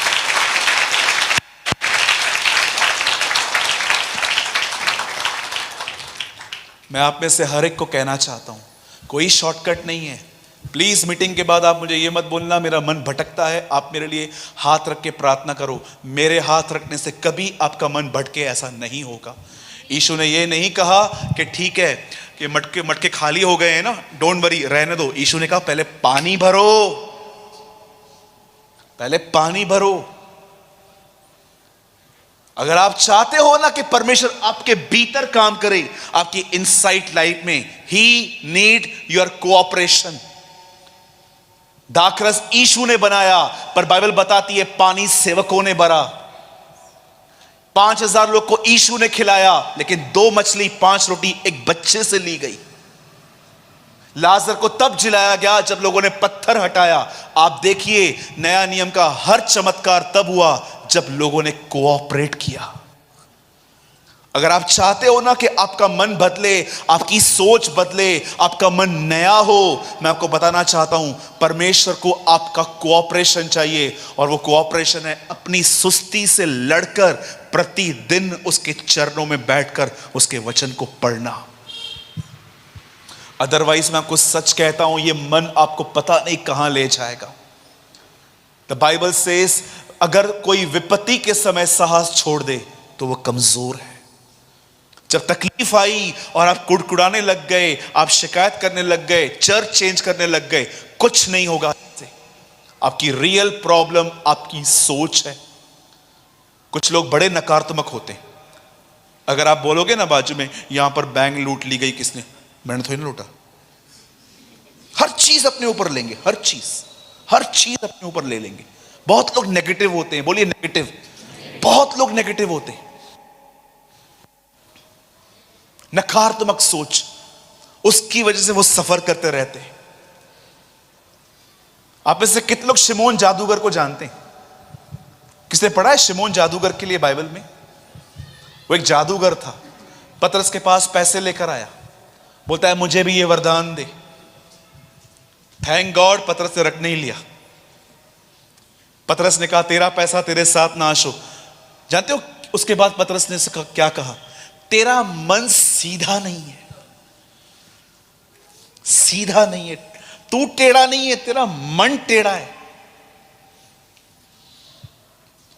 कुछ लोग इतने ज्यादा अपने आप में जुड़े हुए रहते हैं, मतलब अगर पास्टर बाजू वाले घर में आया और उनके घर में नहीं आया, नेक्स्ट डे चर्च नहीं आएंगे। क्या हुआ भाई, आप क्यों नहीं आए? ओ हम नहीं आएंगे। क्यों नहीं आओगे? पास्टर ने जय मसीह नहीं बोला। Praise the Lord. हमारे पास एक बहन आई, ट्रस्ट मी, मैं मजाक नहीं कर रहा हूं, सच बोलता हूं। हमारे चर्च में एक बहन आई, उससे बोला प्रेमानी सर मैं आपके चर्च में आ सकती हूं? मैंने बोला most welcome with one question. अब आ सकते हो, एक सवाल है मेरा, पुरानी मंडली क्यों छोड़ी? वहां के लोग अच्छे नहीं हैं। क्या हुआ? क्या किया उन्होंने? क्या किया? आपका पर्स मार लिया? क्या किया? नहीं, वहां के लोग अच्छे नहीं हैं। क्यों? प्रेज द लॉर्ड नहीं कहते, जय मसीह भी नहीं बोलते। मैंने बोला मेरे कलीसिया में पांव मत रखना। मैंने बोला क्यों? मैंने कहा आपको दिक्कत है लोगों से, आप उस चर्च को छोड़ के क्यों आए हो? क्योंकि आपको लोगों से दिक्कत है। मैं लिख के देता हूं, 15-20 दिन के बाद आपको मेरे लोगों से भी प्रॉब्लम हो जाएगी। हम एक ऐसी मंडली न बनाएं जिसमें हमें लोगों से शिकायतें हों। एक ऐसे व्यक्ति बने जिसको अपने आप से शिकायत हो। मैं उनको हमेशा कहता था, मैंने उनको उस दिन भी कहा, आप अपने नेचर से परेशान हो क्या? अगर आप अपने नेचर से परेशान हो, आओ हमारे चर्च में, we have a wonderful fellowship. लेकिन अगर आप लोगों की वजह से यहां से वहां फिर रहे हो, कुछ नहीं होने वाला है। डीएल मूडी साहब के पास एक आदमी के कहता है मुझे कोई सिद्ध कलीसिया बताओ जहां मैं जाऊं। उन्होंने कहा एक है, लेकिन तू मत जाना। बोला क्यों? बोला जिस दिन तू पैर रखेगा वो कलीसिया असिद्ध हो जाएगी। जिस दिन तू चाहेगा ना वो कलीसिया अनपरफेक्ट हो जाएगी। हम अनपरफेक्ट लोगों में क्या ढूंढ रहे हैं? परफेक्शन। ऐसे मत बनिए। इससे पहले कि मैं बंद करूं, मैं आपको एक बात कहना चाहता हूं।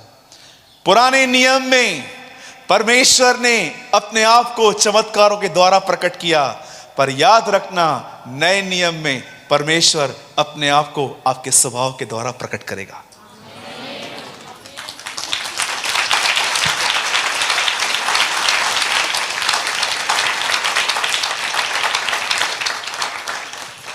कभी बिलीव मत करना कि मिनिस्ट्री यहां से होती है।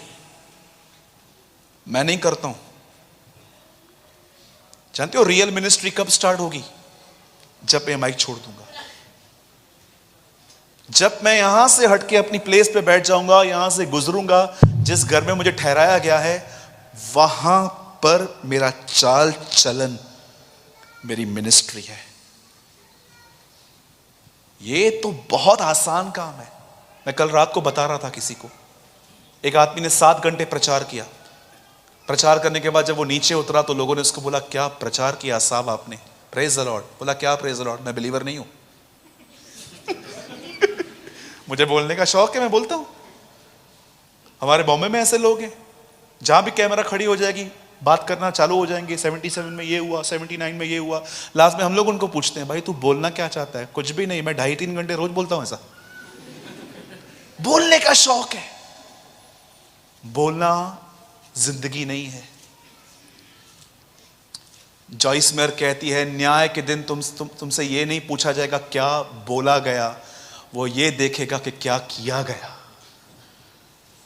एक परमेश्वर के महान जन ने कहा उस दिन तुमसे ये नहीं पूछा जाएगा कि कितना किया, पर वो ये कहेगा क्यों किया। पुराने नियम में इंपॉर्टेंट था चाल चलन, नए नियम में इंपॉर्टेंट है मोटिव्स। किस वजह से किया? अपना नाम करने के लिए किया? बोलो यीशु मसीह की। कितने लोग मेरी बात समझ पा रहे हैं? मेरे भाइयों, मेरी बहनों, वचन को समय दो, मोबाइल से बाहर निकलो, कुछ नहीं मिलेगा आपके मोबाइल में, बाहर निकलो। मेरे पास और 5 मिनट देंगे आप, मैं कुछ बोलूं? पक्का? बाइबल बंद कर दो, सब बाइबल बंद कीजिए। मैं आपको एक अद्भुत बात बताता हूं, आप सब बहुत आशीषित होंगे इससे। ध्यान दीजिएगा प्लीज, सब बाइबल बंद करो और सब सामने देखो। Thank you. सुनिए, दिसंबर में 2020 दिसंबर में मैंने प्रेरितों की किताब को 8 बार पढ़ लिया। एक्ट्स ऑफ द एपोस्टल्स को, प्रेरितों के काम की किताब को 8 बार पढ़ा। और जब मैंने उस किताब को पढ़ा, मैंने परमेश्वर का एक माइटी मूव देखा। इट मींस परमेश्वर का जो काम करने का जो तरीका था। आप जानते हैं, एक एक आदमी पर हाथ रख के पतरस के लिए प्रार्थना करना आसान नहीं था। जानते हो पतरस ने क्या किया? उससे बोला, एक काम करो, सब बीमार हो ना, धूप में लेट जाओ। एक एक के ऊपर हाथ रख के प्रार्थना करने का समय नहीं था उन दिनों में। पतरस ने उनको कहा, आप सब लोग लेट जाओ। और जब पतरस वहां से गुजरा तो उसकी छाया जिन पर पड़ी वो सब चंगे हो गए। पौलुस ने लोगों को अलाउ किया कि जितने भी लोग बीमार हैं और घर से नहीं आ पा रहे हैं, एक काम करो, करीब आओ और रुमाल लो और मेरे बदन से कपड़ों से स्पर्श करके उन पर डाल दो। मैंने इस बात को देखा कि कई बार फिलिप्पुस जमीन पे नहीं होता था, बाइबल बताती है प्रभु का आत्मा उसे उठा ले जाता था। एक अपनी छाया से ठीक कर रहा है, एक अपने कपड़ों से ठीक कर रहा है, कोई कहां से कहां जा रहा है। क्या ऐसा हो सकता है कि आप एक आदमी से मिलो यहीं पास में और वो चंडीगढ़ जा रहा है और आप उसको बोल रहे हो, मैं भी आपके साथ बैठूं, मैं भी चंडीगढ़ जा रहा हूं, और वो कहता है ठीक है बैठ जाओ, और आप उसको जीसस के लिए बता रहे हो, और जैसे चंडीगढ़ आ गया वो आपको कह रहा है मुझे बपतिस्मा दे दो। फिलिप्पुस से एक खोजे ने कहा मुझे बपतिस्मा दो। कोई छाया से ठीक कर रहा है, कोई इससे ठीक कर रहा है, कोई उड़ रहा है, किसके बदन से स्पर्श किया जा रहा है। क्या प्रेरितों के काम में 3000 लोगों ने एक साथ बैप्टिज्म लिया। जब मैं ये सारे वचनों को पढ़ रहा था, मैंने प्रभु से पूछा, प्रभु मैं ये मानता हूं कि ये काम अभी भी होते होंगे, पर प्रभु आज ये काम कम क्यों हो गए? बेदारी क्यों रुकी हुई है? रिवाइवल क्यों नहीं आ रहा है? क्या कारण है? अब जानते हो, मुझे परमेश्वर ने बहुत दुआएं करने के बाद मुझे एक उत्तर दिया। मुझे प्रभु ने एक बात कही, तू जानता है मैं वही हूं, पर कलीसिया इन दिनों में अपनी सामर्थ क्यों खोई है? इस वजह से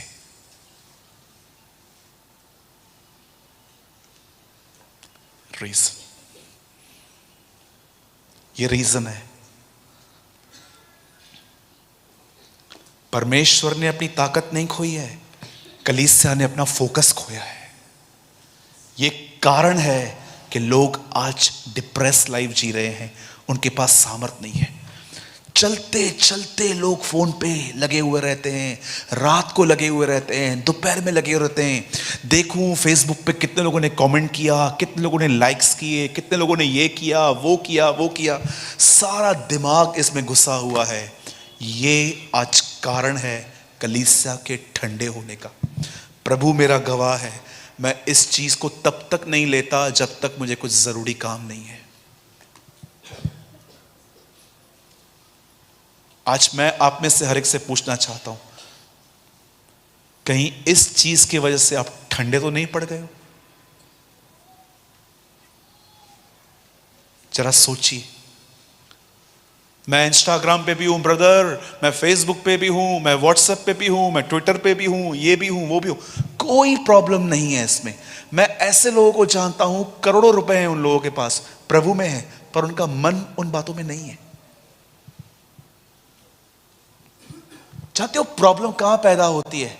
जब आपका माइंड घुसना स्टार्ट होता है उन चीजों में। आजकल लोगों ने इतने गैजेट्स रखे हैं खुद के पास, हर बार बार अपना फोन चेक करेंगे, बार बार सेल्फीज। तो देखिए आजकल हो क्या गया है। मैंने एक बहन ने मुझे बताया, बोला मेरे पास मेरे 10,000 फोटोज हैं। मैंने कहा आ तुझ में से दुष्ट आत्मा निकालू।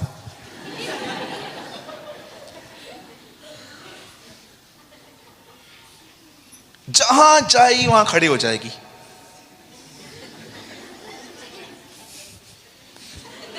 जहां खड़ी हो जाएगी, जहां देखेगी जबान ने, अरे क्या गाय भैंस, क्या मतलब क्या है क्या वहां खड़े हो जाएंगे। और कुछ लड़कियां इतनी बेशर्म है, मैं आपको बताना चाहता हूं मसीह लड़कियों की बात। जब वो फोटोज निकालती है ना, उनका बेली बटन तक दिखता है। और शर्म की बात है, ये अपने आप को मसीह कहती है। बहुत सारे भाई देखिए पैंट नीचे उतर रहा है, जॉकी दिख रहा है, अंडरवेयर दिखता है। Come on, be a man of God. परमेश्वर का जन बन भाई, आप परमेश्वर की दासी हो। ये सूट होता है अननेसेसरी अपनी बॉडी को रिवील करना। और ऊपर से वचन, आई एम फीलिंग ब्लेस्ड। आजकल नया ट्रेंड आया है, फोटो खुद का, ऊपर वचन। ऐसे नीचे नीचे दिखेंगी बहुत सारी बहनें और ऊपर लिखा रहेगा, उसने मुझे अद्भुत तरीके से बनाया है।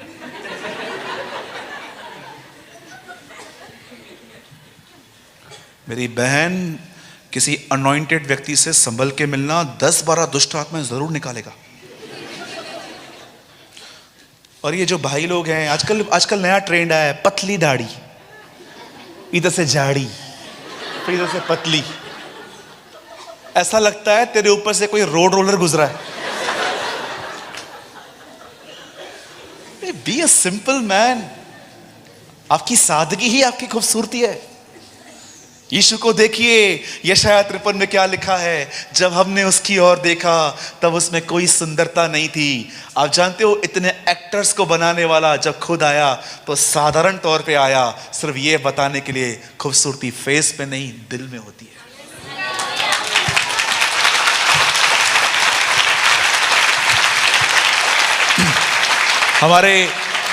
हमारे एक चर्च में एक भाई है, उसके यहाँ से सब बाल गुम हो गए, बीच में, खाली बीच वाले बाल यहाँ से गुम। वो मुझे बहुत बोलता है ब्रदर मेरा शादी कैसे होगा। मैं उसको बोलता हूँ तुझे सबसे आत्मिक लड़की मिलेगी, जो तुझे ऐसे देखकर तुझसे शादी करे तो मतलब सच में आत्मिक है वो। यस, हमारे बॉम्बे में एक कहावत है, girl marry a salary, boy marry a beauty. आजकल लड़कियां सैलरी से शादी कर रही हैं, और लड़के किससे शादी कर रहे हैं? खूबसूरती से। Trust me. बायोडाटा में देखो क्या क्या लिखते हैं, गॉड फियरिंग, वेल सेटल लड़का चाहिए, गॉड फियरिंग चाहिए। और जब शादी हो जाती है तो मालूम पड़ता है गॉड फियरिंग तो छोड़ो, ये गॉड फ्री फैमिली है। Totally free, God free family. इनको किसी बात की चिंता ही नहीं है। चर्च लगती है 10 बजे, ये लोग 11:15 बजे निकलते। हाँ, ट्रस्ट मी। पॉल वॉशर ने कहा, जरूरी नहीं है कि आपको उसी कलीसिया में जाना है जो आपके घर के करीब है। उसने कहा उस कलीसिया में जाओ जो बाइबल के नजदीक है। Yes, praise the Lord. बोलो यीशु मसीह की। Be a simple. ये क्या दिख रहा है? कवर करो अपने आप को। आप मसीह बहने हो, आपको ये बात सूट नहीं करती। मैं नहीं कहता हूं कि आप गंदे हो, नो, मैं कहता हूं पौलुस की लैंग्वेज, ये हमें सूट नहीं करता। Be simple, be sober. कभी भी इंप्रेस करने के लिए, लोगों के लिए कुछ मत कीजिए। पौलुस कहता है मनुष्य की बड़ाई के लिए नहीं, पर जो करो प्रभु के लिए करो। यस।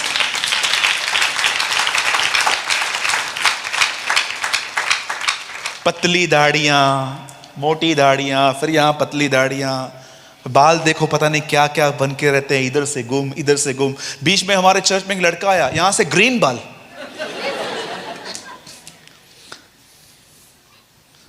ग्रीन बाल यहां से। मेरे को लगा मुर्गियों के साथ संगति करता है। मैंने लास्ट में उसको बोला, मैंने कहा मुर्गियों के साथ संगति करते हो क्या? तो ये क्या है भाई, क्या?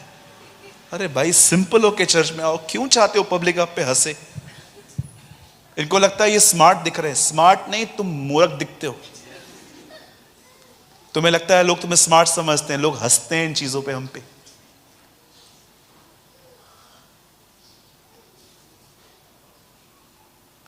मिस्र से निकले हैं, पर मिस्र हम में से नहीं निकला है ना। मैं आज पास्टर जी से बात कर रहा था इन दोनों बहनों के लिए जो वर्शिप कर रही थी। मैं पास्टर जी को बोल रहा था, ब्रदर आप बहुत ब्लेस्ड हो, खुदा ने आपको बहुत अच्छे लोग दिए हैं। मेरे डैड इन दोनों बहनों को बहुत लाइक करते हैं। मेरे डैड मुझे हमेशा बोलते हैं कि वो तो बच्चियां आती हैं पास्टर जी के चर्च में, बड़ा अच्छा मिनिस्ट्री। आप जानते हो मुझे इन दोनों बहनों में सबसे अच्छी बात क्या लगती है? सादगी, बड़ी सादगी। मेरी प्रार्थना है खुदा इस तरह के पास्टर्स और इन दोनों के वर्शिपर्स को हर चर्च में रखे।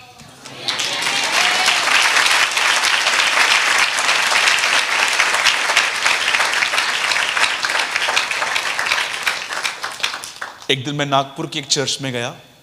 जैसे मैं वहां पर खड़ा हुआ, यहां से रेड लाइट, यहां से ग्रीन लाइट, तो मैंने बोला क्या डांस करना है क्या? ये क्या है? बोला ब्रदर हम अपने जवानों को खींचने की कोशिश करते हैं। ऐसे ऐसे कर रहा था। मैंने बोला इससे, यहां से ग्रीन लाइट, यहां से ये लाइट। मैंने बोला ये क्या है, बसंती डांस करने की क्या है क्या आखिर ये सब?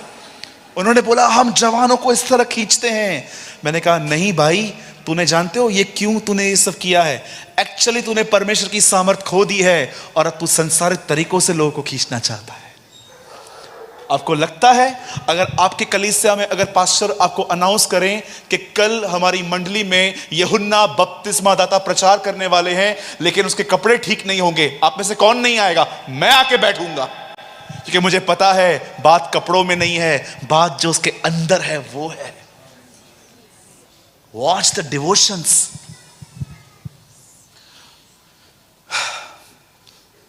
मैं इस विषय को यहां पर खत्म कर रहा हूं। आप में से जो भी लोग अपने लाइफ में ओवर थिंकिंग से बाहर आना चाहते हैं, इसे रीड कीजिए, इसे पढ़िए, दिल लगा के, मन लगा के, जितना अधिक समय आप परमेश्वर को दे सकें आप प्लीज दीजिए।